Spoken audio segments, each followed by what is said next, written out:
اگر کہیں سے دماغ میں اس کے آ جائے کہ حضرت فاطمہ کو جہیز دیا گیا تھا، حضرت فاطمہ کا جہیز تھا، تو اس کی حقیقت کل اتنی ہے کہ وہ ہوگا تو لڑکی والوں کی پسند سے، یا جو ضرورت ہو پیمنٹ کریں گے لڑکا، پیمنٹ اس کا لڑکا کرے گا، اگر جہیز ہے تو یہ ہے ورنہ نہیں ہے۔ اور اس کا مہر بھی ساتھ میں ایک سوشل سیکیورٹی وہ بھی مقرر کرو۔ نبی صلی اللہ علیہ وسلم کی کسی صاحبزادی کا کوئی جہیز نہیں، آپ کے خود جتنے نکاح ہوئے کسی خاتون کسی اہلیہ سے کوئی جہیز نہیں۔ مہر دینے ہوں گے تمہیں اپنے مال خرچ کرنے ہوں گے، ان سے مال نہیں لینا ہے کہ وہ مال لے کر آئیں گے، تمہیں اپنا پیسہ اپنا مال جو ہے ان کے اوپر خرچ کرنا ہے، زندگی میں بھی اور نکاح کرتے وقت بھی۔ Subscribe the channel and press the bell icon to never miss a video. اعوذ باللہ من الشیطان الرجیم، بسم اللہ الرحمن الرحیم۔ وَإِنْ أَرَدْتُمُ اسْتِبْدَالَ زَوْجٍ مَكَانَ زَوْجٍ وَآتَيْتُمْ إِحْدَاهُنَّ قِنْطَارًا فَلَا تَأْخُذُوا مِنْهُ شَيْئًا أَتَأْخُذُونَهُ بُهْتَانًا وَإِثْمًا مُبِينًا۔ سورہ نساء، چوتھی سورت کی آیت نمبر 20 جہاں سے آج کا درس شروع ہو رہا ہے۔ اس سورت میں شروع سے جو سماجک سنتولن ہے، جو معاشی استحکام ہے، اس سے ریلیٹڈ، اس سے سمبندھت بہت سی طرح طرح کی چیزیں ہیں، بہت سے احکامات ہیں کہ جس سے سماج کا، معاشرے کا، سوسائٹی کا بیلنس بگڑتا ہے، وہ ہدایات چل رہی تھی۔ اس میں سے پھر جو پہلے گزری، اس کے بعد پھر اب یہ فرمایا کہ اگر تم ایک وائف کی جگہ تبدیل کر کے دوسری وائف لانا چاہو، یعنی کسی کو ایک کو ڈیورس کر کے کسی دوسری سے نکاح کرنا چاہو، تو اگر چاہے جتنا اس کو مال دے چکے ہو، وہ چاہے مہر ہے جو دیا تھا اور اس کے بعد پھر چاہے اس کے نام پراپرٹیز کر دی ہوں، چاہے اس کو جتنے زیور دے دیے ہوں، چاہے جتنا اس کو بیچ میں دیا ہو روپیہ پیسہ، تو اس میں سے کچھ بھی واپس مت لینا، اور کوئی اس کے لیے جھوٹے الزام مت لگانا، اس لیے کہ یہ آیا ہے قرآن میں ایک جگہ کہ اگر کوئی کیریکٹر کا اگر کسی طرح کا چارج آتا ہے تب کوئی ڈیمانڈ کر سکتا ہے کہ میں نے جو کچھ دیا ہے وہ واپس دو، تو کوئی کیا تم اسے جھوٹے الزام لگا کے، بہتان لگا کے، ظلم کر کے واپس لوگے؟ اس میں الگ سے ایک بات یہ بھی ڈیرائیو ہوتی ہے، نکلتی ہے کہ نکاح کے وقت جو مہر، جو اس کی سوشل سیکیورٹی ہے عورت کی، جو اسلام میں دیا جاتا ہے اور جو ضروری ہے اور جو لازم ہے نکاح کے وقت دینا، وہ اس کی کوئی لمٹ نہیں ہے زیادہ کی۔ ان جنرل تو مرد کی حیثیت کے مطابق ہونا چاہیے، یہ بھی قرآن ہی سے ثابت ہے، لیکن زیادہ کی کوئی لمٹ اس کی نہیں ہے۔ لوگ بہت زیادہ مہر باندھنے لگے تھے تو حضرت عمر نے اسے لمٹ کرنا چاہا۔ اس پر پھر ایک عورت نے ان سے کہا کہ قرآن کی اسی آیت کا حوالہ دیا کہ قرآن تو کہتا ہے چاہے خزانے دے دی ہوں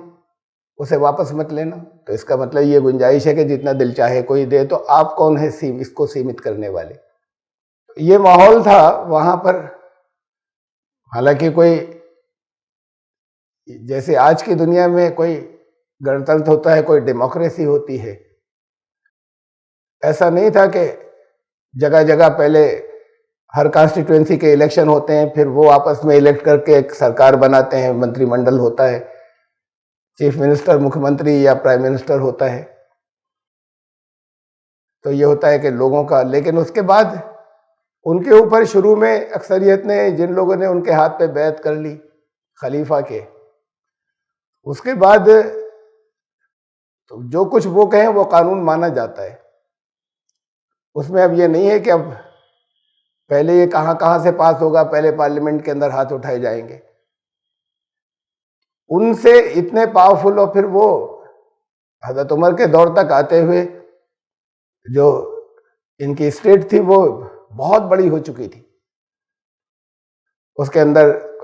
افریقہ کے پارٹ تھے، اس کے اندر کچھ یورپ کے پارٹ تھے، تو اس وقت اتنی بڑی اسٹیٹ کا، اسے ہم اگر یا آج کی دنیا میں اگر ہم رولر کہیں، وہ جو خلیفہ تھے، وہ جنہیں کوئی قانون کسی بات کا کوئی حکم دینے کے لیے کسی پارلیمنٹ سے پاس نہیں کرانا پڑتا تھا، ان سے ایک عورت نے کہا کہ یہ آرڈر تم نہیں دے سکتے، قرآن کے خلاف ہے، اور انہوں نے فوراً اس کو مانا کہ یہ ٹھیک کہہ رہی ہے۔ اور وہ اکثر 2-3 کیس میں ایسا ہوا کہ جہاں کسی نے ٹوکا اور اس نے کہا کہ یہ بوڑھی عورت جو ہے یہ خلیفہ سے زیادہ جانتی ہے، زیادہ علم رکھنے والی ہے، میں بچ گیا تباہ ہونے سے، اس نے مجھے بچا لیا۔ تو اس نے انٹروین کیا اور اس نے کہا، راستے میں روک کر کہا تھا عورت نے کہ یہ کیسا آرڈر پاس کیا ہے، ہمارے رائٹس اور ہمارے حقوق جو ہیں یہ عورتوں کے،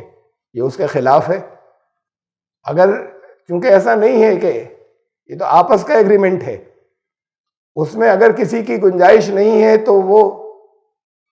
زیادہ مقدار کے مہر کو نہیں مانے گا، لیکن یہ جو ایسا نہیں تھا کہ وہ اسی وقت دینا نہ ہوتا، اسی وقت دینا ہوتا تھا، تو جتنی گنجائش ہے اتنا رکھے گا، اس سے زیادہ پر رشتہ نہیں ہوگا۔ لیکن اگر ایسا ہونے لگے کہ جیسا اب چل پڑا کہ دینا تو ہے ہی نہیں، یا دیں گے کبھی بڑھاپے میں جا کر تھوڑا تھوڑا کر کے دے دیں گے، تو اس کی کوئی گنجائش نہیں تھی۔ اس لیے کسی کی اگر کوئی بہت اچھی حیثیت کا ہے، وہ اگر بہت معمولی سا مہر رکھے تو وہ بھی مناسب نہیں۔ بہرحال یہ تو درمیان میں اس سے ایک بات نکلتی تھی، آیت پوری جو ہے وہ کہ اگر تمہارا ارادہ یہ ہو کہ ایک وائف کو طلاق دو گے اور کسی اور سے نکاح کرو گے، تو وہ جسے طلاق دی اس سے چاہے جتنا تم خزانے چاہے دے چکے ہو، اس سے واپس مت لینا، جو دے دیا وہ دے دیا، اور کوئی ظلم کر کے اور کوئی جھوٹا الزام اس کے اوپر مت لگانا۔ اس میں اگر ایسا ہوتا کہ کسی کو طلاق دینے کی نیت نہیں ہوتی اور دوسرا نکاح ہی کرنا ہوتا، تب تو واپسی کا سوال ہی نہیں تھا۔ اور پھر یہ بھی ہے ساتھ میں کہ قرآن نے اسے صاف کہہ دیا، بہت واضح کر دیا کہ اگر ایک سے زیادہ نکاح ہوں تو وہ اسی حالت میں کیے جا سکتے ہیں جب انصاف اور عدل بالکل برابر کا سلوک دونوں کے درمیان یا ایک سے زیادہ جو ہے ان کے درمیان رہے، تو تب تو کوئی واپس لینے کی گنجائش ہی نہیں تھی۔ ایسی سچویشنز ہو سکتی ہیں کسی ایک کے ساتھ زندگی گزارنا ناممکن ہو جائے تو پھر اسے ڈائیورس دیں، لیکن وہ خوشگوار ماحول کے اندر ہو، گواہوں کی موجودگی کے اندر ہو۔ اس سے پہلے یہ تو سارا پروسیجر آ چکا قرآن کے اندر، یہ سارا کرپشن ہے جو کچھ یہاں پر اس کے بعد چل پڑا۔ تو کوئی اکیلے میں، تنہائی میں، غصے میں ایسے طلاق ڈائیورس نہیں کہہ سکتا، پہلے ثالثی ہونا ضروری ہے، قرآن کہتا ہے، اس کے بعد پھر 2 گواہوں کی موجودگی میں ڈائیورس ہوگا، ڈائیورس ہونا ہے، اور اس کے بعد پھر وہ الگ ہوں تو الگ ہوتے وقت کہا خوش اچھے تعلقات کے ساتھ میں اچھے انداز میں رخصت کرنا، اور اس وقت مینٹیننس کی بات تو کی ہی کی، بھتے کی، اس کے ساتھ میں کچھ اور دے دلا کر اچھے انداز میں رخصت کرنا۔ زندگی ساتھ میں اچھی نہیں گزر سکی لیکن بہت اچھے دن بھی ساتھ گزارے تھے، اب اگر گنجائش اس بات کی نہیں رہی کسی وجہ سے کہ ساتھ میں رہ سکے۔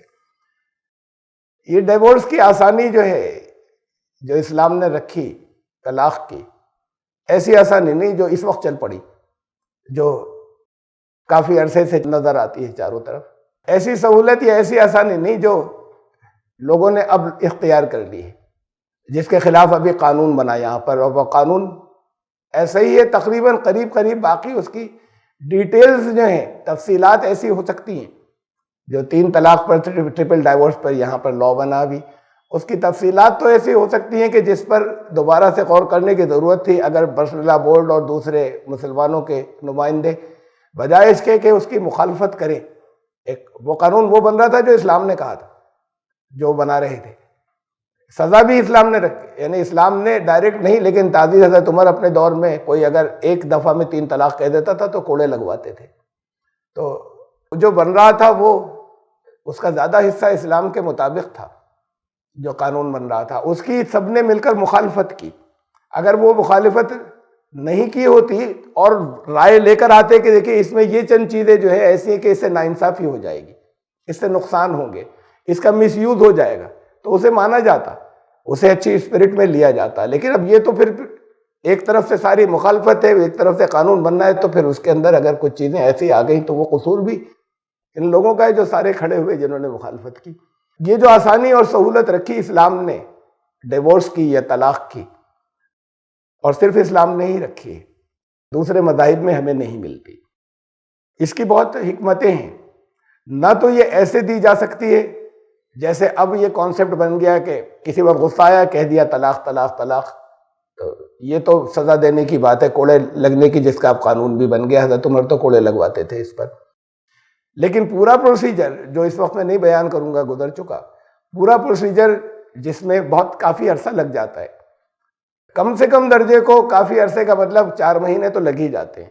اس میں سوچنے سمجھنے کا موقع ملتا ہے۔ یہ بھی کہ اس درمیان میں نکال مت دینا، اس درمیان میں اچھا سلوک کرنا، ہاں آپس میں ریلیشن شپ مت رکھنا، رہیں ساتھ میں، گھر سے نہ جائیں۔ تو اس سے یہ ہے کہ دوبارہ طلاق دینے کے بعد بھی دوبارہ آپس میں رجوع کر لیں ایک دوسرے سے۔ 2 مرتبہ ایسا ہو سکتا ہے آپس میں وہیں ساتھ میں رہتے ہوئے رجوع کر لیں، ابھی طلاق فائنل نہیں ہوئی۔ طلاق فائنل ہو جانے کے بعد بھی اگر پہلی طلاق فائنل ہو گئی پہلی بار کی، اس کے بعد عدت کا عرصہ بھی گزر گیا، اس میں آپس میں رجوع نہیں ہوا، تو پھر اسی سے دوبارہ نکاح ہو سکتا ہے ڈائریکٹ۔ دوسری مرتبہ کبھی ایسا ہو گیا تو پھر اسی سے ڈائریکٹ نکاح ہو سکتا ہے، درمیان میں رجوع کا پہلے پیریڈ ہے وہ بھی نکل گیا، تب پھر نکاح ہو سکتا ہے، جو اگر بہت لمبا عرصہ نکل گیا تب بھی آپس میں۔ تو یہ تو تیسری دفعہ کے بعد جو ہے کہا ہے کہ یہ کھیل بنا لیا، اگر تو سزا کے طور پہ رکھا کہ اب واپس ان دونوں کا نکاح نہیں ہوگا۔ جب ایک چیز کوئی بگاڑی جاتی ہے تو کرپشن آتا ہے، طرح طرح کے کرپشنز آ گئے، اور وہ سب اس وجہ سے کہ اگر ہم ڈائریکٹ چیزیں جو قرآن نے صاف طور پر رکھی ہیں اگر وہاں سے لیتے تو پھر وہ کرپشنز نہیں آتے۔ لیتے ہیں بہت سی چیزیں باہر سے جو قرآن کے خلاف جاتی ہیں، وہ چاہے جس عنوان سے آئے، چاہے وہ کسی اسکالر کی کہی بھی بات ہو، چاہے وہ حدیث یا روایات کے نام کے اوپر کوئی غلط چیز داخل ہو گئی ہو، لیکن اگر وہ قرآن کے خلاف جا رہی ہے تو پھر نقصانات ہوتے ہیں۔ یہ سوچ سمجھ کر ایک رشتہ اس لیے ہوتا ہے کہ زندگی میں سکون آئے، اگر سکون نہ رہے تو پھر وہ رشتہ ختم ہونا چاہیے۔ اگر زندگی نرک بن گئی ہے تو وہ رشتہ ختم ہونا ہی بہتر ہوتا ہے، ورنہ تڑپ تڑپ کر زندگی نہیں گزارنی چاہیے۔ یہ رائٹ دونوں کا ہوتا ہے، عورت کا بھی مرد کا بھی، کہ رشتہ ختم کر سکے۔ جیسے ایک کانٹریکٹ تھا، دونوں نے مل کر طے کیا تو دونوں میں سے کوئی بھی اسے ختم کر سکتا ہے۔ لیکن آسانیاں اور سہولتیں جو ہے وہ مطلب یہ مارجن رہنا چاہیے کہ اپنی مرضی سے۔ زندگی میں ایسی چیزیں ہوتی ہیں آپس میں کہ جو زندگی گزارنا ساتھ میں ناممکن ہو جائے، بہت سمجھانے کے باوجود، مزاجوں کے دونوں اچھے لوگ ہوں، مزاجوں کا بعض دفعہ کچھ ایسا اختلاف ہوتا ہے کہ ایسی چیزیں جو دوسرے سنیں، عدالت سنے، وہ کہے یہ تو کوئی بات ہی نہیں ہوئی، جاؤ ساتھ میں رہو، نہیں ہوگی طلاق، ہم نہیں ہونے دیں گے، لیکن ساتھ میں نباہ نہیں ہوتا۔ ایسی بہت چیزیں ہوتی ہیں آپس کی ریلیشن شپ کے اندر۔ تو باقی دوسری جگہوں پر تو ڈائیورس کا نام ہی نہیں تھا، کسی مذہب کے اندر گنجائش نہیں تھی، منع تھا، کر ہی نہیں سکتے، ہم زندگی بھر کے لیے ہو گیا۔ اس میں کسی کو یا تو بالکل کسی عورت کو ایسے ڈال دیا جائے کہ اس کی بالکل پرواہ نہیں کی جائے اور پڑی ایک طرف، یا پھر ایک دوسرے کا قتل کرنے کی سوچتے ہیں، مرڈر کے پیچھا کیسے چھوٹے گا، اس لیے کہ قانونی چیزیں تو ہیں نا، چلو نہیں رہتے ساتھ میں، لیکن آگے قانونی چیزیں ہیں، جائیداد جائے گی، بہت کچھ ہوگا، تو پھر ایک دوسرے کا مرڈر کرنے کی سوچتے ہیں کہ رشتہ ایسے الگ ہوگا۔ یہ پوری دنیا کے اندر یہ چیزیں جگہ جگہ دیکھنے میں آتی رہتی ہیں۔ اور اب جب ذرا سا ماحول جو ہے وہ ایسا ہو گیا کہ سیکسول ریلیشن شپ تو کوئی قابل اعتراض چیز ہی نہیں بچی، اب تو بہت کامن ہے کہ ہسبینڈ کسی اور کے ساتھ رہتا ہے، زندگی گزار دیتا ہے پوری، وائف کسی اور کے ساتھ میں پوری زندگی گزارتی ہے، وہ رشتہ منع نہیں ہے، وہ رشتہ قانون میں منع نہیں ہے، لیو ان ریلیشن شپ ہے، تو وہ رہ سکتے ہیں، لیکن ڈائیورس نہیں ہو سکتی۔ وہ ڈائیورس تو جب عدالت کہے گی تبھی فائنل ہوگا۔ میرے قریبی جاننے والوں میں ایک کیس تھا، بہت قریبی جاننے والوں میں، جہاں دونوں خوشی خوشی، کوئی آپس میں اس درجے کا اختلاف نہیں تھا کہ بالکل شکل دیکھنے کی برداشت نہیں ہو، لیکن رشتہ نہیں ہو سکتا تھا، ساتھ میں نہیں رہ سکتا تھا، دونوں نے سگنیچر کیے، دونوں نے اپنی خوشی سے مل کر کمپرومائز کر کے فائل کیا ڈائیورس کے، ہم دونوں الگ ہونا چاہتے ہیں، ڈائیورس، اور وہ تقریباً 1.5 سال تک وہ عدالت نے اسے نہیں منظور کیا، پھر انہوں نے چھوڑ دیا اسے۔ اب دونوں نے الگ الگ شادی کر لی، یعنی باقاعدہ میرج کر لی۔ اب چونکہ دونوں میں کوئی آپس میں ایسا جھگڑا نہیں تھا کہ ایک دوسرے کے دشمن ہوں، تو کوئی رپورٹ نہیں کر رہا دوسرے کی کہ دوسری شادی ناجائز ہے یا قانون کے خلاف ہے، جو اور لڑکی نے کر لی یا لڑکے نے، نہ وہ ان کی رپورٹ کر رہے ہیں نہ وہ یہ ان کی رپورٹ کر رہے ہیں، لیکن انہوں نے کر لی، دونوں نے اپنی اپنی میریجز الگ، باقاعدہ میرج کی، غیر قانونی یا غیر شرعی طور پر نہیں رہ رہے، تو انہوں نے اپنے اپنے نکاح کر لیے، جو میں ہندو اس کی میں بتا رہا ہوں دونوں کی، تو اور عدالت سے آج تک نہیں ہوا۔ پھر اس کے بعد انہوں نے 1.5 سال جب ہو گیا اور ایک عدالت نے منع کر دیا تو انہوں نے کہا کہ پھر ہائی کورٹ پہ کیس گیا، تو انہوں نے کہا پھر چھوٹی عدالت میں جاؤ، پھر وہاں سے کیس یہاں آئے گا، اتنے پیسے تو اب خرچ ہو چکے دونوں کے، اب پھر پیسے لگائیں اور ٹائم لگائیں، تو وہ پھر دونوں خود الگ ہو کے اپنے اپنے دونوں نے شادیاں کر لی۔ اب یہ جہاں پر ہو جاتا ہے ہمارے بہت سی سوسائٹی میں، وہاں ایک دوسرے کا قتل کے بارے میں سوچتے ہیں کہ ہٹائیں کسی طریقے سے یہاں سے۔ اس میں یہ ہے کہ جب یہ ان دونوں کی مرضی، اگر ساتھ رشتہ ہونا ناممکن ہے تو اسے الگ ہونا چاہیے۔ اور پھر یہ جو اسلامی قانون ہے وہ نہیں، وہ طلاق طلاق طلاق، وہ تو اسلامی تھا ہی نہیں، لیکن یہ جو اسلامی قانون ہے اسے پوری دنیا کو ماننا چاہیے کہ اگر یہ جسٹس کی بات ہے، اگر یہ انصاف کی بات ہے تو پھر اس کو لے کر آئیں، اس سے ظلم ختم ہوگا۔ اگر اس انداز کے اندر قانون جو خود اپنے یہاں بگاڑ کر کرپشن نہ کر لیں اور دنیا کے سامنے رکھیں، تو کتنے ہی قانون وہ ہیں کہ جو دنیا کی گورنمنٹس لیں گی کہ اس کے اندر زیادہ بہتری ہے اور یہ زیادہ اچھا ہے اور اس کے اندر زیادہ بھلائی ہے۔ بہرحال یہ کہا کہ اگر ایسا موقع آ جائے کہ تمہیں کسی وجہ سے ایک کو ڈائیورس کر کے ہی دوسری کو نکاح اگر کرنا ہو، تو اس کے ساتھ یہ مت کرنا کہ جو کچھ بھی دے دیا ہو، چاہے وہ خزانے ہوں، اس کے گھر تم نے زمینیں کر دی ہوں، گھر کر دی ہوں، نام کر دی ہوں، اچھے تعلقات تھے کیے تھے، تو پھر وہ اس کو دے دیا، اس سے واپس مت لینا، سوائے اس کے کہ پھر تم ظلم کرو گے اگر کوئی جھوٹا الزام لگاؤ گے تو۔ دیکھیے یہ طلاق کی آیت ہے، اس سے پہلے میں اس میں رکھ رہا ہوں، گزر چکی ہے، سورہ نمبر 2 آیت 229، جہاں پر ڈائیورس کی تفصیلات تھیں، اس کے بیچ کا حصہ میں نے لیا ہے جہاں طلاق کی تفصیلات تھیں۔ وَلَا يَحِلُّ لَكُمْ أَن تَأْخُذُوا مِمَّا آتَيْتُمُوهُنَّ شَيْئًا إِلَّا أَن يَخَافَا أَلَّا يُقِيمَا حُدُودَ اللَّهِ۔ اگر جب تک تم دونوں کو، ہسبینڈ اور وائف، یہ ڈر نہ ہو کہ وہ سیماؤں کا النگھن کریں گے، اللہ کی مقرر کی بھی حدوں کو کراس کر جائیں گے، اس میں بہت چیزیں آتی ہیں، اس میں برائی میں پڑ جائیں گے، بدکاری کے اندر پڑ جائیں گے، ویبچار میں، کچھ اور چیزیں بھی آتی ہیں، ظلم ایک دوسرے پہ کرنے لگیں گے۔ جب تک تمہیں یہ ڈر نہ ہو تو اس بات کا کسی، وہی جیسے میں نے کہا بدکاری میں پڑ جائیں گے، جب تک یہ نہ ہو تو اس وقت تک تم یہ نہیں کر سکتے کہ تم نے جو کچھ بھی دیا اس میں سے کچھ بھی واپس لے لو ڈائیورس کے وقت۔ ہاں اگر کوئی یہ معلوم ہو، کلیئر کٹ پروف ہو کہ یہ جو ڈائیورس ہو رہی ہے اس وجہ سے ہو رہی ہے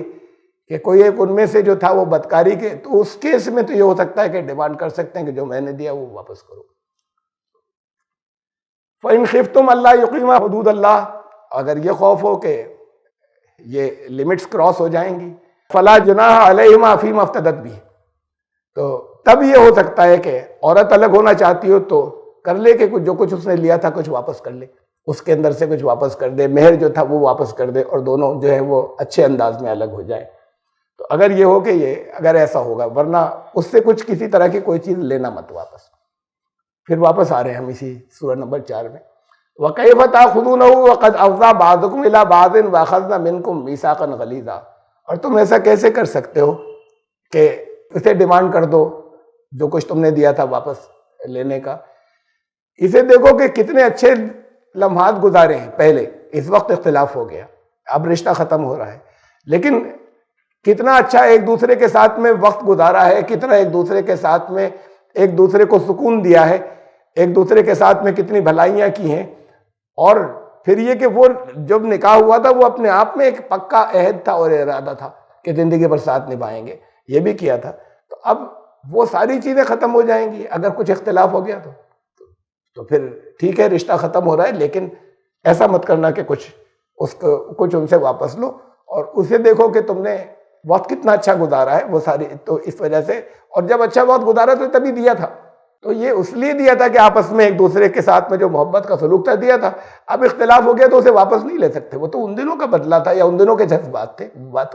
ختم ہو گئی۔ وہ اب کس کس سے نکاح کر سکتے ہیں اور کس سے نہیں کر سکتے، یہ تفصیلات اس کی آ رہی ہیں۔ اس کے بعد وَلَا تَنْكِحُوا مَا نَكَحَ آبَاؤُكُم مِّنَ النِّسَاءِ إِلَّا مَا قَدْ سَلَفَ، جو تمہارے باپ کوئی کسی تمہارے وہ اگر کوئی نکاح کبھی کر چکے ہیں تو کبھی چاہے انہوں نے چھوڑ دیا ہو، چاہے ان کی ڈیتھ ہو گئی ہو، ان میں سے کسی سے کبھی نکاح نہیں کرنا۔ باپ کی وائف کا مطلب کوئی اور دوسری وائف ہو ان کی، جس سے تم پیدا نہیں ہوئے ہو، کسی اور میرج سے، جیسے ہم سوتیلی ماں کہہ لیں، لیکن کبھی بھی تمہارے باپوں میں سے کسی نے کسی کے ساتھ میں نکاح کیا ہو تو ان سے کبھی مت کرنا نکاح، وہ تمہارے نکاح کے لیے جائز نہیں ہے، الا ما قد سلف، اگر کہیں ایسا ہو گیا تو کیا کہ اس حکم کے آنے سے پہلے تو جو گزر گیا وہ گزر گیا۔ یہ قرآن نے اصول بہت سی جگہوں پر دیا ہے، جہاں کچھ قانون بنائے ہیں کہ جو گزر گیا، جو ہو گیا وہ ہو گیا۔ اب بات یہ ہے کہ کسی نے کر لیا تھا کہیں، اس کو یہ حکم نہیں پہنچا تھا، اب یہ بات آئے گا کہ اب اسے چھوڑو اور طلاق دو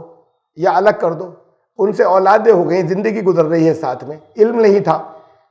کوئی ایسی کسی کو یہ تھا کہ نالج نہیں تھی کہ یہ ان کے نکاح میں پہلے کبھی رہ چکی ہے، جو کچھ بھی ریزن رہا ہو کبھی، اس کے بعد پھر ساتھ میں رہنے کے بعد ایک زندگی چل رہی ہے، اچھی نیت کے ساتھ میں چل رہی تھی، اس سے پھر آگے اولادیں تھیں، دوسری تھیں، تو اب حکم پہنچ گیا، اب اسے فوراً جو ہے وہ چھوڑنا ہوگا کہ یہ غلط ہے، جو ہو گیا، جو گزر گیا وہ گزر گیا۔ قرآن نے یہ بہت سے موقعوں پر کہا، اب یہ نہیں ہے کہ پچھلی چیزیں جو ہیں وہ ریورٹ کی جائیں۔ اگر نکاح کوئی کر لیا، کہیں پر زیادہ کر لیے تھے جب تک حکم نہیں آیا تھا، اس کے بعد لمٹ کر دی، اور وہ لمٹ بھی انصاف کی شرط کے ساتھ میں کہ 4 سے زیادہ نہیں کر سکتے ایک بیک وقت، اس میں اگر کسی کی تھی تو یہ بھی ملتی ہیں، بعض لوگوں نے کیا کہ جب یہ حکم آ گیا تھا تو ایک جو ہے اسے چھوڑ دیا، اب جو جنہیں بعد میں کیا تھا انہیں چھوڑ دیا، یہ جو پسند نہیں تھی، دوسری زیادہ پسند تھی، زیادہ اچھی لگتی تھی، انہیں روک لیا، تو انصاف کے خلاف ہو گیا کہ یہ زیادہ اچھی لگتی تھی، انہیں روک لیا، اور ان کے ساتھ زیادتی ہو گئی ہے۔ بات کو اگر قانون آیا تو جو کچھ ہو چکا وہ گزر گیا، اب یہ تو آگے سے ایسا مت کرنا، یہ جہاں جہاں بھی یہ حکم آیا، انہو کان فاحشۃ ومقتا وساء سبیلا، یہ بہت بے حیائی کی بات ہے کہ اپنے باپوں کی نے کہ تمہارے باپوں نے جن سے نکاح کیا ہو ان میں سے کسی سے کر لو، اور یہ بہت برا راستہ ہے۔ اور یہ دیکھیے ربا کے معاملے میں آیا، کئی جگہ آئی ہے یہ الا ما قد سلف، یہ سود جسے ہم اپنی زبان میں سود کہہ لیتے ہیں، لیکن میں نے تفصیل سے بتایا تھا کہ نارمل سود ربا نہیں ہوتا، یہ ہر سود ربا نہیں ہوتا، ربا وہ ہوتا ہے جہاں ایکسپلائٹیشن ہو رہا ہو، جہاں شوشن ہو رہا ہو، اس کی تفصیلات گزر چکی، تو اس میں آیا ربا کے معاملے میں کہ اب آئندہ نہ ہو اس کے آگے، اب تک جو کچھ ہو چکا وہ ہو چکا، یہ نہیں کہ اب حساب لگا کے سارا کہیں واپس دینا ہے، پچھلا کچھ سالوں کا یا برسوں کا، یہ کہیں پر اگر کرتے، اب آئندہ نہ ہو، یہاں سے رک جانا چاہیے فوراً، کہ الا ما قد سلف، جو ہو گیا چلو ہو گیا، شرط یہ ہے کہ یہاں سے تم صحیح حکم ماننا شروع کر دو۔ حرمت علیکم امہاتکم وبناتکم واخواتکم وعماتکم وخالاتکم وبنات الاخ وبنات الاخت، چل رہا ہے ابھی آگے، اتنا آیت ابھی چل رہی ہے آگے، تم پر نکاح کے لیے اوید ہیں، حرام کر دی گئیں، تمہاری مائیں، ان سے نکاح نہیں کر سکتے، تمہاری بیٹیاں، تمہاری بہنیں، پھوپھیاں، خالائیں، بھتیجیاں، بھانجیاں، وَأُمَّهَاتُكُمُ اللَّاتِي أَرْضَعْنَكُمْ وَأَخَوَاتُكُمْ مِنَ الرِّضَاعَةِ وَأُمَّهَاتُ نِسَائِكُمْ وَرَبَائِبُكُمُ اللَّاتِي فِي حُجُورِكُمْ مِن نِسَائِكُمُ اللَّاتِي دَخَلْتُمْ بِهِنَّ، جن ماؤں نے تمہیں دودھ پلایا، سگی ماں نہیں ہو، کسی عورت کا کبھی دودھ پیا تھا، اور یہ رواج پہلے تو بہت تھا کہ دودھ پلانے والیاں ہوا کرتی تھی، یا کسی وجہ سے بھی بچہ کسی کے پاس کچھ دنوں کے لیے چھوڑا ہے اور وہ کسی اور دوسری عورت کا دودھ بھی اس نے پیا، چھوٹا تھا، تو جنہوں نے دودھ پلایا وہ ماں ہو گئی، چاہے وہ ان سے تم پیدا نہیں ہوئے تھے، تو جن ماؤں نے تمہیں دودھ پلایا، پھر یہ رشتہ جو رضاعت کا ہے یہ پرماننٹ ہے سارے رشتوں کے لیے، یہ رضائی یعنی دودھ پلانے، کسی کو دودھ پلایا تو اب اس کی جتنی اپنی لڑکیاں تھیں وہ بہنیں ہو گئیں، دودھ شریک بہنیں، ایسے ہی دودھ شریک اور دوسرے سارے رشتے ہو جاتے ہیں، وہ چاہے اپنے ڈائریکٹ پیدائش کی وجہ سے نہ ہو وہ رشتے، لیکن کسی نے اگر اس نے دودھ پلایا تھا تو پھر اس ماں سے جتنے رشتے چلتے، اگر جیسے وہ سگی ماں ہوتی، وہ سارے رشتے پھر نکاح کے معاملے میں وہ ویسے ہی ہوتے ہیں، تو جیسے ماں اس کی کوئی بہن ہو تو اب خالہ سے نکاح نہیں ہو سکتا تو اس کی بہن سے بھی نہیں ہو سکتا، بچپن میں اگر کسی کا دودھ پیا تھا تو تمہاری دودھ شریک بہنیں، تمہاری ساسیں، تمہاری ان بیویوں سے پیدا جن سے تمہارا دونوں تعلق پیدا ہو چکا ہے آپس میں، یعنی سوتیلی لڑکیاں، جنہوں نے تمہاری گود میں پرورش پائی، سوتیلی لڑکیاں، ان میں سے کسی سے نکاح مت کرنا، چل رہا ہے ابھی آگے۔ فَإِن لَمْ تَكُونُوا دَخَلْتُمْ بِهِنَّ لَا جُنَاحَ عَلَيْكُمْ، لیکن کوئی ایک ایسی عورت ہو جس سے کبھی نکاح کیا تھا، سوتیلی لڑکی کے کہا نا، ایک عورت جس سے نکاح تو کیا تھا لیکن آپس میں ہسبینڈ وائف ریلیشن شپ نہیں ہوئی تھی، تو پھر وہ اس کی اگر کوئی پہلی اولاد ہو تو وہ سوتیلی لڑکی اس سے پھر جائز ہے نکاح، بشرطے کہ ان کا آپس میں ریلیشن شپ شاریرک جو ہے وہ نہیں بنی ہو، جسمانی رشتہ نہ ہوا ہو، تو پھر اس کی لڑکی جو ہے وہ سوتیلی بہن نہیں ہوگی، اور کہ کسی اور ہسبینڈ سے اس کی اگر پہلے ہو چکی تھی، کوئی لڑکیاں ہو چکی تھی۔ وَحَلَائِلُ أَبْنَائِكُمُ الَّذِينَ مِنْ أَصْلَابِكُمْ، اور یہ تو الفاظ عربی کے اندر جیسے آئے ہیں رشتے کو جیسے بیان کیا ہے وہ تو دراصل لمبے ہیں۔ اور تم پر اس نکاح میں کچھ گناہ یہ ہے تمہاری سگی بہویں، یعنی تمہارے بیٹوں کے لیے جو عورتیں حلال ہیں، یعنی بہویں، وہ بیٹے جو تم سے پیدا ہیں،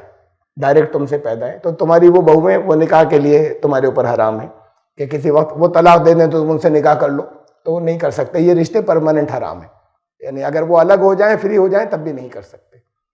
یا ان میں سے کسی کی ڈیتھ ہو جائے تب بھی نہیں کر سکتے۔ وَأَن تَجْمَعُوا بَيْنَ الْأُخْتَيْنِ إِلَّا مَا قَدْ سَلَفَ، دو بہنوں کو ایک ساتھ ایک وقت میں نکاح نہیں کر سکتے، دو سگی بہنوں کو، اگر ایک بہن سے کوئی نکاح ہے اور اس کی ڈیتھ ہو گئی یا اس سے کبھی ڈائیورس ہو گئی تھی تب دوسری بہن سے کر سکتے، لیکن ایٹ اے ٹائم دو بہنوں سے نکاح نہیں کر سکتے کہ سگی بہنیں دو ایک ہی وقت میں تمہاری اس زوجیت کے اندر ہوں۔ الا ما قد سلف، پھر کہا اگر وہ پہلے سے ایسا ہو چکا ہے کہیں، یہ حکم تم تک پہنچنے سے، تو اب یہ نہیں ہے کہ اب ایک کو فوراً ایک کو ان میں سے طلاق دے دو، ایک کو ان میں سے چھوڑ دو، اب ہو گیا جو کچھ ہو گیا، اب لمبا ایک عرصہ رشتہ ساتھ میں رہا، آپس میں وہ تعلقات ہیں جو یہ خالی سیکسول ریلیشن شپ نہیں ہوتی، ایک ذہنی ایک آپس میں سکون کا رشتہ ہوتا ہے، محبت کا رشتہ ہوتا ہے، وہ ہیں، پھر بعد میں بچے ہیں، اولادوں کا مطلب ہے کہ اب اسے ایک کو چھوڑنا پڑے گا، جو گزر گیا وہ گزر گیا، آئندہ کبھی ایسا مت کرنا۔ ان اللہ کان غفور الرحیم، اور اللہ جو ہے تم سے اگر کوئی غلطی ہو جائے، اگر واقعی معافی مانگو تو اسے ڈھکنے والا بھی ہے اور رحم فرمانے والا بھی ہے۔ یہ نیکسٹ آیت آ رہی ہے 4:24، اس میں ایک بہت اسپیشل ایک خاص ایک ہم یہ کہہ لیں کہ پورے قرآن کے اندر اکیلی آیت ہے، ایک خاص پہلو ہے اس کے اندر یا پیچیدگی بھی ہے۔ والمحصنات من النساء الا ما ملکت ایمانکم، اور وہ عورتیں جو میرڈ ہوں، ان کے پہلے سے کوئی شوہر ہوں، تو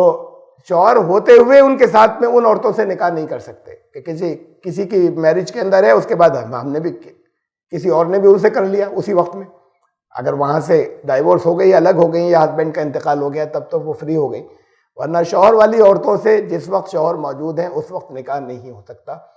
سوائے اس کے کہ یہ ان میں سے کہ کہیں پر جو تمہارے الا ما ملکت ایمانکم، یہ بہت تفصیل سے آ چکا کہ اس کی تفصیل اصل کیا ہے، وہ بھی اس سارے کرپشن سے خلاف، سوائے اس کے کہ وہ جو تمہاری باندیاں ہیں، تو ان کے پہلے کہیں ہسبینڈ تھے لیکن اب اس سوسائٹی سے وہاں سے وہ آ گئی ہیں،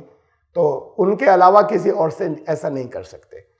کتاب اللہ علیکم، یہ اللہ کا قانون ہے تمہارے لیے، فائنل ہے۔ وَأُحِلَّ لَكُم مَّا وَرَاءَ ذَلِكُم، اس کے علاوہ اب تک جتنے بیان ہوئے تھے، ان کے علاوہ پھر جتنی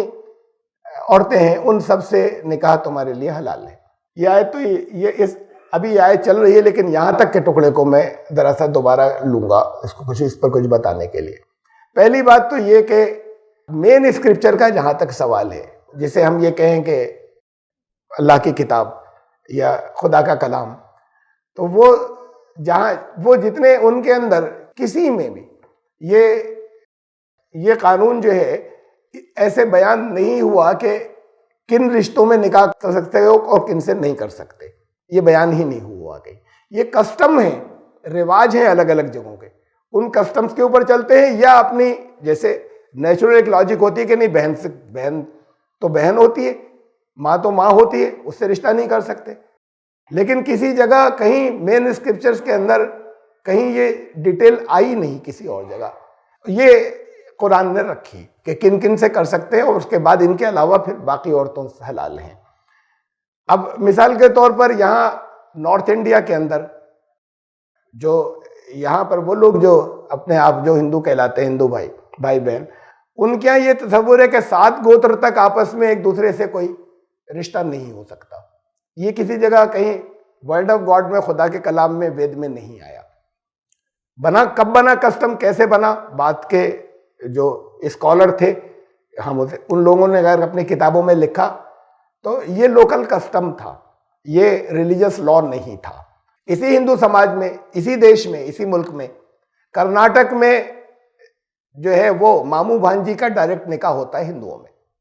خالی ہوتا ہی نہیں ہے بلکہ پریفریبل مانا جاتا ہے کہ پہلا حق ماموں کا ہے۔ اگر رشتہ ہو سکتا ہے ماموں سے تو ان سے ہوگا، اگر نہیں ہے کوئی ماموں یا یہ کہ کسی وجہ سے یہ رشتہ ممکن نہیں ہو رہا تب دوسری جگہ پر ڈھونڈا جائے گا۔ تو ساؤتھ انڈیا کے اندر یہ رشتے ایسے بھی ہوتے ہیں اور جائز ہیں، اور پھر یہ بہت سی جگہ کے طرح طرح کے بہت سے ہمارے 200 سے زیادہ پرسنل لاز ہیں۔ یہ شور تو مسلم پرسنل لا کا مشتہ ہے، اس کے اندر سب جگہ الگ الگ قانون ہیں، بہت سے یہ کسٹمز ہیں، روایات ہیں۔ اس میں وہ قانون بھی ہیں کہ جس میں ایک وہ پرسنل لاز ہیں کچھ پہاڑی علاقوں کے کہ جہاں عورت ایک سے زیادہ ہسبینڈ ہو سکتے ہیں اس کے، تو وہ پرسنل لا بھی ہیں، پرسنل لاز ہیں ان کے بھی۔ تو یہ بہت سے پرسنل لاز ہیں، 200 سے زیادہ ہیں، جس میں کہ سارا ہنگامہ لوگوں کے ذہنوں کے اندر مسلم پرسنل لا کا ہے۔ وہ لوگوں کے کلچر ہیں اپنی اپنی جگہوں کے، الگ الگ جگہوں کے۔ ایک ریلیجن یا ایک مذہب کوئی ایک بات اپنی اس مذہبی کتاب کے اندر کہہ رہا ہو جو خدا کی طرف سے آئی، جو سب کے لیے برابر سے ماننے ہے، تو ایسا کسی اور مذہب کی کسی اور کتاب میں نہیں ہے کہ وہاں یہ رشتے بیان کیے ہو کہ کس کس سے مت کرنا۔ یہ رواج بن کے اس کو مذہبی چیز سمجھا گیا ہے۔ مثلاً گجرات میں ایسا ہوتا ہے کہ ایک گاؤں کا لڑکا لڑکی آپس میں نہیں کر سکتے شادی، وہ چاہے رشتے گوتر کے حساب سے چاہے جتنے دور کے ہوں، چاہے 10 گوتر دور کے ہوں، لیکن ان کا یہ بہن ہے، یہ بھائی بہن ہے جو ایک گاؤں کے اندر رہتے ہیں، تو پھر وہ دوسرے گاؤں کے کسی لڑکی سے ہوگی۔ اب یہ نہیں ہے، تو یہ اس کی بالکل مذہبی پابندی ہوتی ہے۔ اور خالی ایسے ہی نہیں بلکہ ذہنوں کے اندر بات ایسی ہی اس درجے تک کی وقت گزرنے کے ساتھ آ جاتی ہے کہ اگر کوئی کر لے اور بھاگ جائے، وہ تو ہنگامہ تو سارے میں مچ ہی جاتا ہے کہ کیا ہوا، لڑکا لڑکی کو لے کر بھاگ گیا، لیکن وہاں نہیں کر سکتے تھے۔ لیکن اگر کوئی کر لے تو اس کے لیے ایسا ہوتا ہے جیسے بہت بڑا مذہبی پاپ ہو گیا۔ خالی اتنا ہی نہیں کہ کسٹم تھا یہ، اس لیے کہ وہ ایسا وقت گزرنے کے ساتھ ایسے ہی ہو جاتا ہے کہ اس کے اوپر ایک چھاپ ایسی لگ جاتی ہے ذہنوں کے اندر اپنے کہ یہ دھارمک بات ہے۔ وہ کوئی دھارمک بات نہیں، کسی جگہ نہیں کہے گی کہ ایک گاؤں کا لڑکا اور لڑکی آپس میں جو رشتے میں کہیں دور کے ہو نہیں کر سکتے، لیکن کرتے ہیں۔ یہ وہاں ہوتا ہے گجرات کے اندر۔ یہ سب جگہ کے اپنے الگ الگ کسٹمز ہیں، دھارمک پستکوں میں نہیں آیا، جس کی وجہ سے کہیں ایسا ہوتا ہے کہنے لگتے ہیں ارے تمہارے یہاں تو ایسا ہوتا ہے۔ بھئی آپ کی اب بتاؤ دھارمک پستک وہاں پہ کچھ اگر بتایا گیا ہو کہ کیسا ہوتا ہے، جس صرف اپنے کسٹم ہی کو دھرم سمجھ لینا جو ہے وہ ایسا ہو گیا۔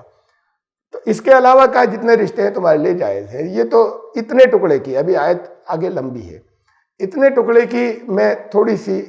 میں نے آپ کو بتایا تھا، اس میں کچھ اور بھی تفصیل ہے۔ قرآن شریف کے اندر آپ کو معلوم ہے، اور یہ قرآن کا اعجاز ہے یا معجزہ ہے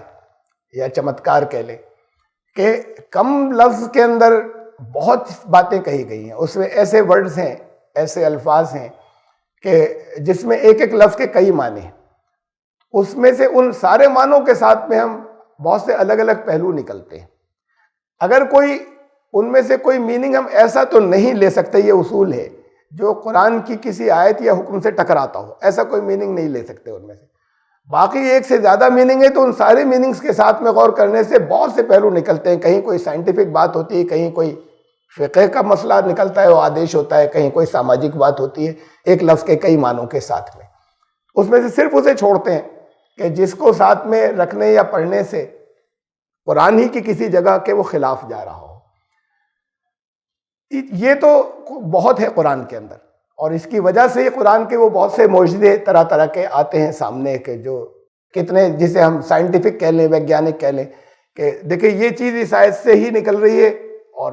پہلے سمجھ میں نہیں آئی تھی، لیکن جب کوئی سائنٹیفک لا یا قانون یا کوئی اصول کہیں نظر آیا، کوئی انوینشن، کوئی ایجاد آوشکار نظر آیا، تو کہ دیکھو قرآن کی یہ آیت بھی کہہ رہی تھی، اس لیے کہ اس لفظ کے جو اور معنی تھے اس کے ساتھ میں پھر یہ چیز نکل رہی تھی۔ جب تک لوگ اسے نہیں جانتے تھے، اس سدھانت یا اصول کو، تب تک ذہن میں نہیں آیا تھا۔ لیکن پورے قرآن میں یہ ایک آیت ایسی ہے کہ جہاں پر اس لفظ کے دو میننگ، یہ پہلا ہی ورڈ جو ہے والمحصنات، اس ورڈ کے دو میننگ ہیں، اور وہ دونوں میننگز جو ہیں وہ ڈیفرنٹ ہیں، مخالف نہیں ہیں ایک دوسرے کے، لیکن وہ دونوں میننگ رکھنے سے ایک فینومینا، ایک عجیب پروسیس نکل کر آتا ہے۔ وہ یہ کہ ایک یعنی دو الگ الگ فیلڈز کے، دو الگ الگ میدانوں کے اس میں معنی نہیں نکلتے۔ کہ ایک فقہ کی بات ہے، ایک سائنس کی بات ہے، ایسا نہیں ہوتا، بلکہ ایک ہی مسئلہ ہے، ایک ہی ایشو ہے. اس ایک ایشو میں اگر ایک ورڈ لے تو یہ بتاتا ہے کیا کرنا چاہیے تمہیں، ڈو. دوسرا اس کا میننگ لے تو کیا نہیں کرنا چاہیے، یہ بھی یہ ایک ہی ورڈ کے ساتھ میں ہو گیا ہے، ایک ہی لفظ کے. پورے قرآن میں یہ اکیلی ایسی آیت ہے. اس کے دوسرے میننگ کے ساتھ میں آپ کو بتاتا ہوں. والمحصنات، اس کے دو میننگ ہیں اس ورڈ کے. ایک تو ہے وہ جو جن کی میرجز ہو گئی، ہسبینڈ والی عورتیں، تو جو مطلب میرج اس وقت ہے وہ ہے محصنات. ایک دوسرا میننگ ہے اس کا مطلب ہے کہ فری بلیونگ، آزاد ایسی عورتیں جنہوں نے اپنی ستیتو کو، اپنی پاکیزگی کو باقی رکھا ہے، حفاظت بہت کی ہے، بہت شرم اور حیا کے ساتھ میں، کسی طرح کی کوئی بے حیائیوں میں کہیں نہیں تھی، وہ بہت جسے کہتے ہیں سرکشت و محفوظ. یہ دوسرے میننگ ہے اس کے. حسن، یہ جس لفظ سے، جس ورڈ سے یہ بنا محصنات، حسن، حسن کے اصل معنی قلعے کے، فورٹ، اس سے پھر یہ بنا ہے محصنات. وہ جو بہت سرکشت ہیں، جیسے فورٹ یا قلعہ محفوظ کر دیتا ہے، تو وہ عورتیں جو سرکشت ہیں. تو سرکشت جو ہوتی ہیں وہ اس سے بھی ہوتی ہیں کہ اپنی حفاظت انہوں نے بہت کی اور اپنا بڑا خیال رکھا اپنی پاکیزگی کا، اپنی پوترتا کا. اور سرکشت اس سے بھی ہوتی ہیں کہ کہیں اگر میرج ہو گئی تو اب سرکشا زیادہ مل گئی پہلے کے مقابلے میں، تو وہ ایک پروٹیکشن مل گیا. تو اس لیے اس ورڈ کے محصنات کے یہ دو میننگ آتے ہیں الگ الگ جگہوں پہ، کنٹیکسٹ کے حساب سے، پرسنگ کے حساب سے میننگ لیے جاتے ہیں. اس آیت کے اندر دونوں میننگ ہم الگ الگ لیتے ہیں. تو یہ چیز جیسے میں نے آپ کو بتایا پورے قرآن میں یہ اکیلی آیت ہے کہ جب ہم دوسرا میننگ لیتے ہیں تو وہ اسی آیت کے اندر ایک ورڈ یہ بتا رہا ہے کیا حلال ہے تمہارے لیے، اور دوسرا میننگ بتا رہا ہے کیا حرام ہے تمہارے لیے، ایک ہی لفظ سے. یہ پورے قرآن کے اندر ایسی میری نظر پر ایک ہی آیت ہے. اب یہ میں دوسری والی، اس کے میں دوسرے میننگ کے ساتھ پہ رکھ رہا ہوں. پہلا آپ دیکھ چکے کہ جو کہیں میرڈ ہوں، ان کے ہسبینڈ بھی ہوں، ان کے ہسبینڈ ہوتے ہوئے ان سے نکاح تمہارے لیے جائز نہیں ہے. والمحصنات من النساء. اب یہ اگلا دیکھیں، پاکیزہ عورتیں، سرکشت، جو محفوظ ہیں، جنہوں نے اپنی عصمت، پاکیزگی کی حفاظت کی ہے. والمحصنات من النساء الا ما ملکت ایمانکم. باقی رہی وہ جو پاک باز، پیچھے سے کیا چل رہا تھا، کن کن سے رشتے کرنا تمہارے لیے بنا ہے. تو یہ جو پچھلی تھی، میں پھر واپس لا رہا ہوں ہسبینڈ والی، یہ جو پچھلی تھی اس کو یہ اسی آیت سے کنٹینیوڈ بات مانا جاتا ہے. یہ بھی منع ہے جو کسی کی شادی کے اندر ہے کہ اس وقت کسی کے نکاح میں ہے اسی وقت تم ان سے نکاح کر لو، یہ بھی منع ہے. اب یہی چیز جو ہے کہ یہ مت کرنا، اب یہی بدل جاتی کہ یہ کرنا، اس کے دوسرے میننگ کے ساتھ میں. والمحصنات من النساء، اور جو پاک باز عورتیں، یعنی یہ پوری آیت اب یہ حرام کے لیے نہیں بچی، یہ پوری آیت حلال کے لیے آ رہی ہے آگے اس میننگ کے ساتھ میں. اور وہ جو پاکیزہ عورتیں ہیں جنہوں نے اپنی سرکشا کی، اپنی ایسی عورتوں سے نکاح کرنا، سوائے اس کے کہ جو تمہاری باندیاں ہیں. اب ان کا مسئلہ الگ ہے، بہت ڈیٹیل سے آ چکا، بہت تفصیل سے بیان ہو چکا ہے، اور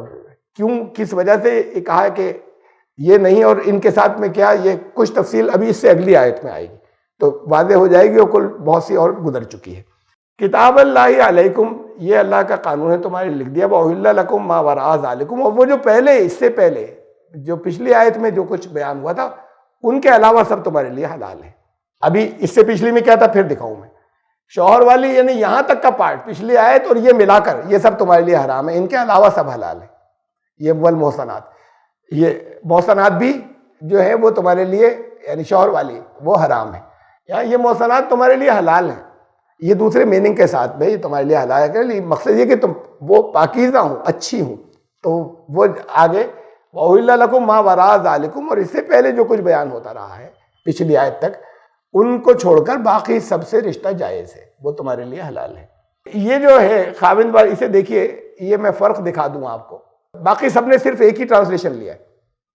ہمارے سارے مفسرین نے، میرے جتنوں کو میں نے دیکھا، وہ ہسبینڈ والی عورتیں، لیکن محصنات کا ترجمہ صرف یہ لیا ہے. لیکن یہ دوسرا بھی لینا ہے، وہ بھی اپنی جگہ پر ٹھیک ہے. اس وجہ سے میں اس کے ریزن آپ کو بتا رہا ہوں کہ والمحصنات، یہ آپ پھر سے اسے دیکھیں، پہلا ورڈ خالی عربی کے اندر اور موٹا موٹا سے لے کہ محصنات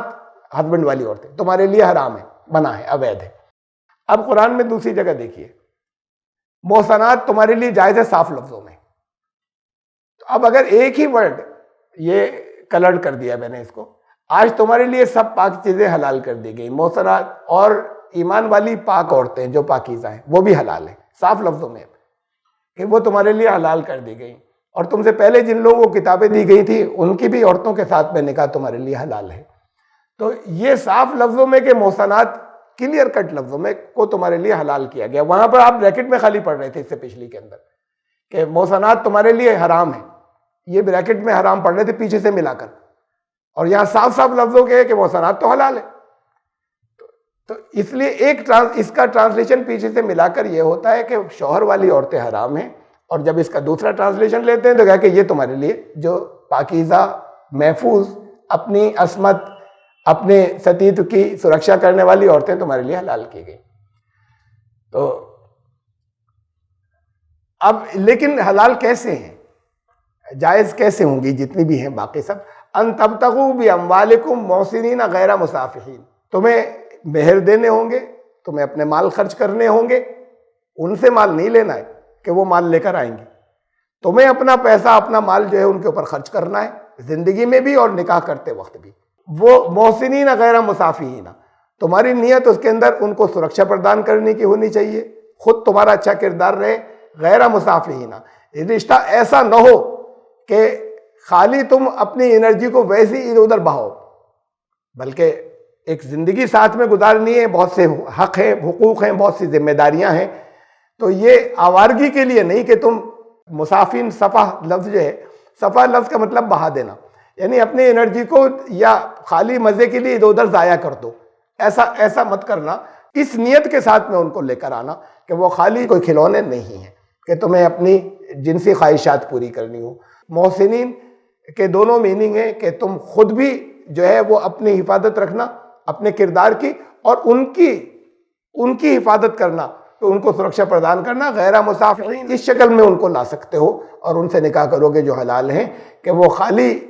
کوئی وقتی جو ہے وہ پلیجر کی بات نہیں ہو، حقوق و ذمہ داریوں کے ساتھ میں ایک رشتہ پرماننٹ ہو رہا ہے۔ فَمَسْتَمْتَعْتُمْ بِهِ مِنْهُنَّ فَآتُوهُنَّ أُجُورَهُنَّ فَرِيضَةً۔ اب یہ جو ایک ٹکڑا آیا، یہ پھر اپنے آپ میں ایک ایسا آ گیا، اس کا جو سیکنڈ ہاف، یعنی آیت تو چل رہی ہے، آیت کا سیکنڈ ہاف نہیں بلکہ یہ جتنا حصہ میں نے یہاں لیا تھا اس کا بھی یہ جو سیکنڈ ہاف ہے، یہ جو میں نے ابھی پڑھا فَمَسْتَمْتَعْتُمْ بِهِ مِنْهُنَّ فَآتُوهُنَّ أُجُورَهُنَّ فَرِيضَةً، اس میں پھر ابھی بہت سی چیزیں ہیں جس پر بڑی اختلاف ہوئے ہیں، بڑا کرپشن بھی پھیلا ہے، لوگوں نے غلط معنی نکال کے بہت کچھ کیا ہے، میں اس پہ بھی ڈسکس کروں گا، پہلے معنی دیکھ لیجئے۔ لٹرل میننگ یہ ہے کہ پھر ان کی زندگی سے تمہیں کتنا نفع ہوگا، تمہیں کتنی آپس میں ایک دوسرے کے ساتھ میں کتنے پلیجرز ہوں گے، کتنے خوشگوار لمحات ہوں گے، تو یہ جو تمہارے ساتھ میں وہ اپنی زندگی کے ساتھ میں آئیں، تو فَآتُوهُنَّ أُجُورَهُنَّ فَرِيضَةً، تو پھر ان کے کچھ حقوق ہیں جس میں سے پیسوں کا حق بھی ہے، جو ان کا مہر ہے وہ فریضے کے طور پر عطا کر دینا۔ دیکھیں، فریضے کے طور پر ان کو دے دینا یہ ایک فریضہ ہے، یہ ایک واجب ہے، یہ ایک لازم ہے، یہ انیواریہ ہے کہ وہ تمہیں مہر ادا کرنا ہے جب ان سے تم نکاح کرنا۔ اب یہ باتیں تیاری کہ وہ حلال ایسے ہی نہیں ہو گئیں کہ اس کے علاوہ جو دل چاہے کرو ان سب کے ساتھ میں، رشتہ ہو تو کیسے ہو؟ پہلی بات تو یہ کہ تمہارا ارادہ بھی جو ہے وہ خالی سیکسول پلیجر نہیں ہو، کچھ حقوق ذمہ داریوں کے ساتھ میں ہو، اس زندگی کے بہت سے اور اصول ہوں گے جو بتائے گئے ہیں دوسری جگہوں پہ، کچھ ابھی بتائے جائیں گے، اور ان کے مہر ادا کرنا اس کو فرض سمجھ کر۔ اگلا جو ہے یہ بہت اہم ہے، اس کے بعد وَلَا جُنَاحَ عَلَيْكُمْ فِي مَا تَرَاضَيْتُمْ بِهِ مِن بَعْدِ الْفَرِيضَةِ، اس میں کوئی حرج نہیں، من بعد الفریضہ، اس فریضہ کسے کہا تھا؟ لازم، کمپلسری، مہر کو۔ تو جب یہ ہو جائے اس کے بعد آپس میں کچھ طے کر لو تو کوئی حرج نہیں، دونوں آپس میں کچھ طے کر لیں۔ اب ہو جائے گا مطلب نکاح کے وقت، نکاح یعنی رشتہ قائم ہونے سے پہلے مہر کی ادائیگی لازم ہے۔ اب جو تم نے ادا کر دیا، فریضہ اسے کہا تھا نا پچھلی آیت میں، وَآتُوهُنَّ أُجُورَهُنَّ فَرِيضَةً، پچھلے حصے میں آیت کے، ان کو فریضے کے فرض کے طور پر دے دینا، دے دیا۔ اب دے چکنے کے بعد، فریضہ اسے کہا جو دے دیا، اب دے چکنے کے بعد تمہارے بیچ میں اگر کچھ آپس میں طے ہو جائے تو اس میں اللہ کا حکم بیچ میں نہیں آ رہا، آپس میں طے ہو جائے، اوکے، بات کو وہ کہے کہ بھئی آپ چاہیں تو اپنے بزنس میں لگا لیجئے، آپ چاہیں تو آپ لے لو، اچھا اس کا کچھ پارٹ آپ واپس تمہیں دے دیا، میں نے لے لیا تھا، اب کچھ پارٹ میں واپس کر دیا میں نے، ضرورتیں ہیں تمہاری بہت معلوم ہے، اسی دن چاہے اور تھوڑا سا رک کر، اور ایک پیسہ بھی نہیں دے، یہ اس کی مرضی ہے، یہ اس کا حق تھا، اس میں ہسبینڈ کا کوئی حق نہیں تھا۔ تو ایسا نہیں ہے کہ دے ہی نہیں سکتے، لیکن اپنی پراپرٹی ہو جانے کے بعد پھر ان میں آپس میں کچھ طے ہو جائے تو اس میں دونوں میں آپس میں کوئی حرج نہیں۔ ایک بات یہاں سے طے ہے کہ مہر کی ادائیگی فوراً نکاح کے وقت یعنی آپس میں ریلیشن شپ قائم ہونے سے پہلے لازم ہے۔ اس پر میں کچھ اور باتیں کہوں گا یا کچھ اور تفصیل بتاؤں گا، پہلے اسے دیکھ لیجئے، یہ دوسری جگہ سے میں لایا ہوں، سورہ بقرہ سے، سورہ نمبر 2 سے۔ وہاں پہ کہا تھا کہ لا جناح علیکم ان طلقتم النساء ما لم تمسوهن او تفرضوا لهن فریضہ، مہر کے تعلق سے۔ اس میں کوئی گناہ نہیں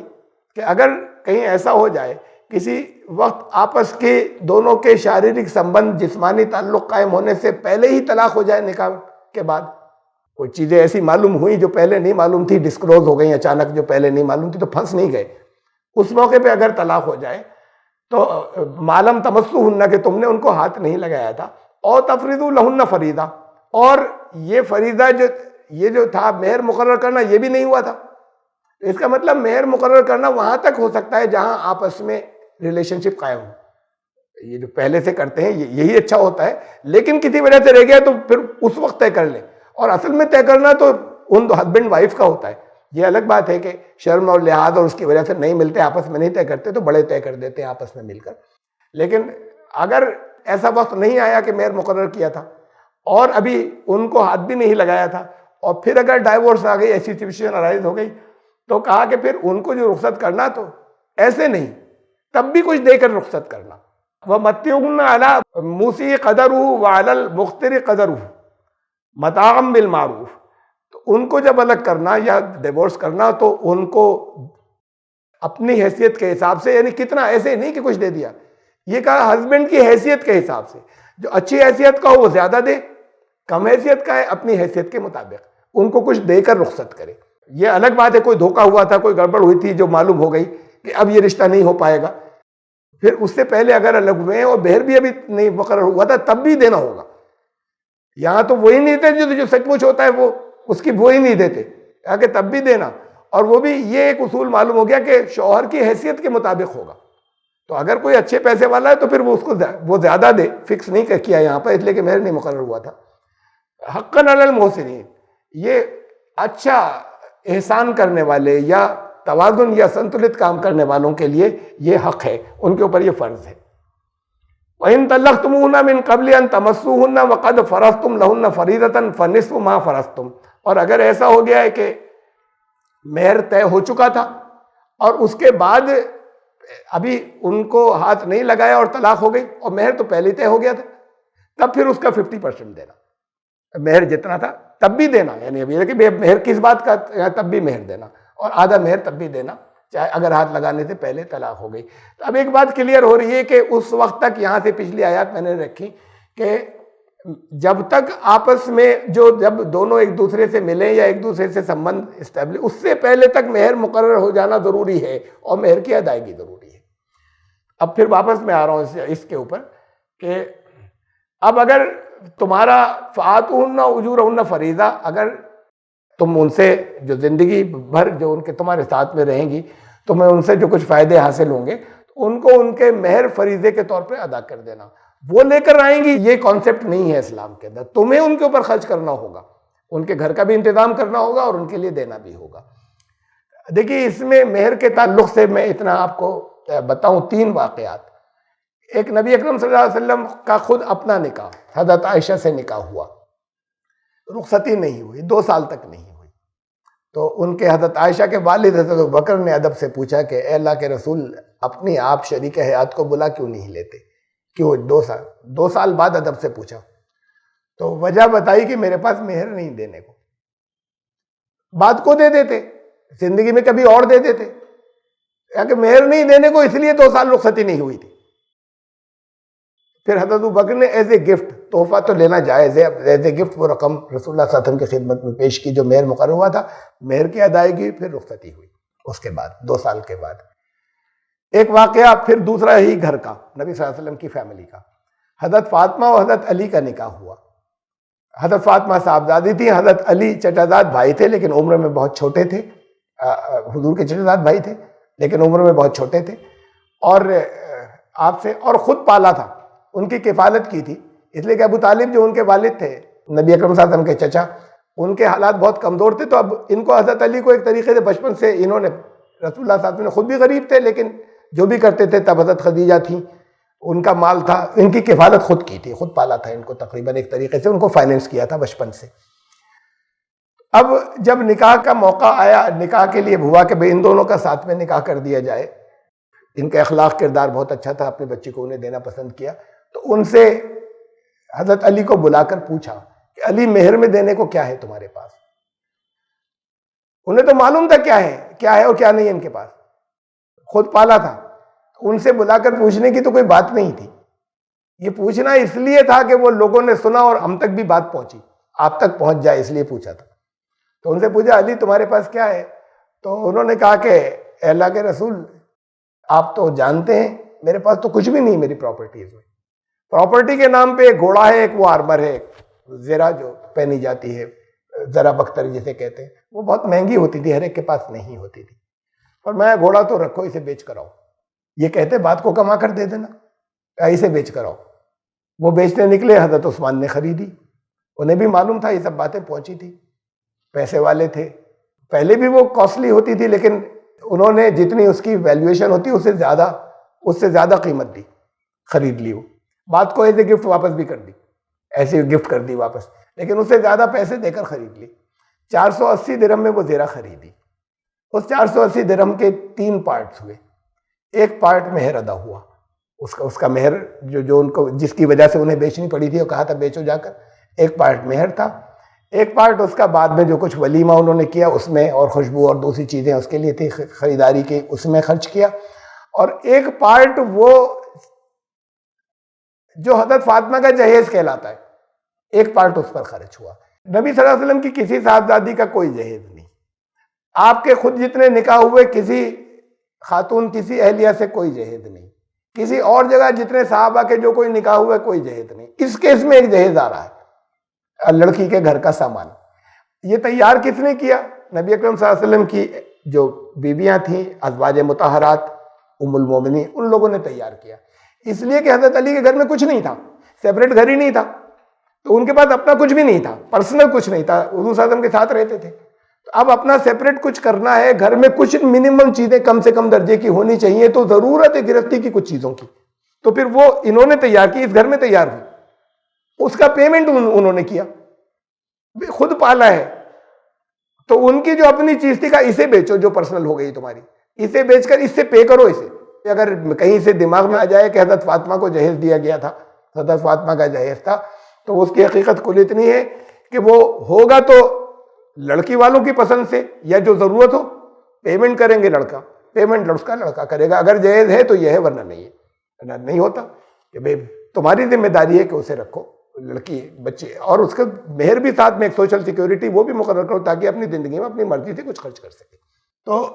یہ مہر کی حیثیت ہے۔ اتنی بات اور سمجھ لیں کہ بہت بڑی تعداد ایسی ہے، ہمارے یہاں کے ہمارے بہت سے اپنے علماء نکاح جو کراتے ہیں، انہوں نے بول دیا، اب انہیں اس بات سے مقصد نہیں ہوتا کہ کب دیں گے نہیں دیں گے، کب دیں گے، مہر معجل عندت طلب، جب یہ مانگے جب دے دینا، یہ بھی نہیں لکھتے، کبھی بھی دے دیں گے، کبھی اگر